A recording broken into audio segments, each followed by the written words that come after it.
ముఠిలో breaking చూస్తున్నాం. Chandrababu quash petition పై విచారణ శుక్రవారానికి వాయిదా వేసింది సుప్రీంకోర్టు. చంద్రబాబు క్వాష్ పిటిషన్ పై దాదాపు 3 గంటల పాటు విచారణ జరిగింది. 17A చుట్టూ వాదనలు మొత్తం కూడా సాగింది. అయితే చంద్రబాబు తరపున వాదించిన న్యాయవాది హరీష్ సాల్వే, సిఐడి తరపున ముకుల్ రోహత్ కి వాదించారు.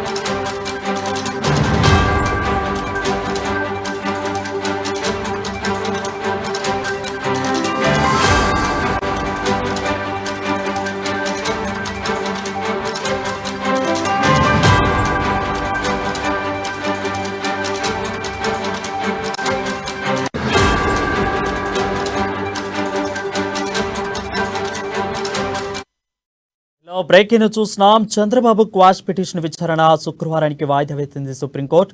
చంద్రబాబు క్వాష్ పిటిషన్ పై దాదాపు 3 గంటల పాటు విచారణ సాగింది. దాదాపు మొత్తం 17A చుట్టూ వాదనలు సాగాయి. చంద్రబాబు తరపున వాదించింది న్యాయవాది హరీష్ సాల్వే, సిఐడి తరపున ముకుల్ రోహత్ కి వాయించారు. దీని మీద మరింత సమాచారం ఇన్పుట్ ఎడిటర్ శ్రీనివాస్ అందిస్తారు. శ్రీనివాస్, చెప్పండి. రైట్ వరుణ్, ఏదైతే సుప్రీంకోర్టులో చంద్రబాబు స్క్వాష్ పిటిషన్ సంబంధించి 17A చుట్టే వాదనను వినిపించడం జరిగింది. అయితే నిన్నటి నుంచి కూడా చూస్తున్నాము. నిన్నటి నుంచి కూడా చంద్రబాబు నాయుడు తరపు న్యాయవాది హరీష్ సాల్వే తన వాదన వినిపిస్తూ వచ్చారు. 17A చంద్రబాబు నాయుడుకి వర్తిస్తుంది, ఖచ్చితంగా దీనికి సంబంధించి గవర్నర్ అనుమతి తీసుకోవాలి, అదేవిధంగా అరెస్టు సమయంలో కూడా కరెక్ట్ గా కాలేదు అని చెప్పేసి పదే పదే సుప్రీంకోర్టు ముందు తన వాదన వినిపించడం జరిగింది.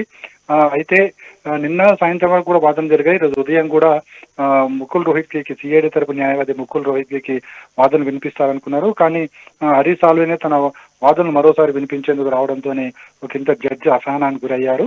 ఆ తర్వాత గంట పాటు హరీష్ సాల్వే తన వాదనలు వినిపించారు. తర్వాత ముకుల్ రోహత్ కి తన వాదనను ప్రభుత్వం తరపు వాదనలు వినిపించడం జరిగింది. ప్రధానంగా 17A చంద్రబాబు నాయుడుకు వర్తించదు.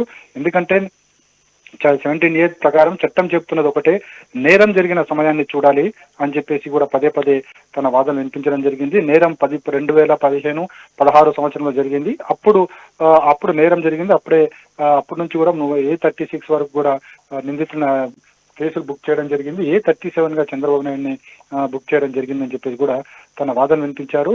అయితే ఎప్పుడైతే GST తన రిపోర్ట్ను అందించిన తర్వాత అప్పుడు చంద్రబాబు నాయుడు సీఎం గా ఉన్నారని చెప్పేసి కూడా స్పష్టం చేయడం జరిగింది.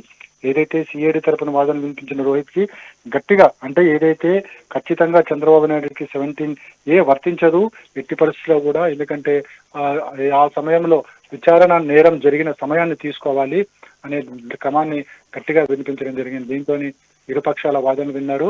అయితే మరోవైపు చూసుకుంటే కనుక ఈ నిన్నటి నుంచి కూడా ఈ 2 కేసులే వాదన వినిపిస్తుండడంతో మిగతా కేసుల మీద ప్రభావం చూపుతుంది కాబట్టి జడ్జి కింద అయితే అసహనానికి గురై చెప్పారు. లంచ్ తర్వాత దీనికి సంబంధించి వాయిదా వేసే అవకాశం ఉందని చెప్పేసి కూడా చెప్పడం జరిగింది. ఆ తర్వాత లంచ్ బ్రేక్ తర్వాత ఈ కేసుకు సంబంధించి వాదన మరోసారి వింటానని చెప్పేసి కూడా శుక్రవారానికి వాయిదా వేయడం జరిగింది. శుక్రవారం లంచ్ బ్రేక్ తర్వాత వాదనలు వినిపించవచ్చు అని చెప్పేసి కూడా చెప్పడం జరిగింది. మొత్తానికి చూసుకుంటే కనుక మరోసారి చంద్రబాబు నాయుడుకి సుప్రీంకోర్టులో చుక్క ఎదురైందని చెప్పాలి. ఎందుకంటే శుక్రవారంకు వాయిదా వేయడం, అదేవిధంగా ఈ రోజు హైకోర్టులో ఏదైతే స్కిల్ స్కామ్ కేసుకు సంబంధించి బెయిల్ పిటిషన్ కూడా విచారణకు కూడా హైకోర్టు స్వీకరించలేదు. మొత్తానికి ఈ కేసు మరింత సాగనుందనేది మాత్రం తెలుస్తుంది Varun. Right, thank you Srinivas for the updates.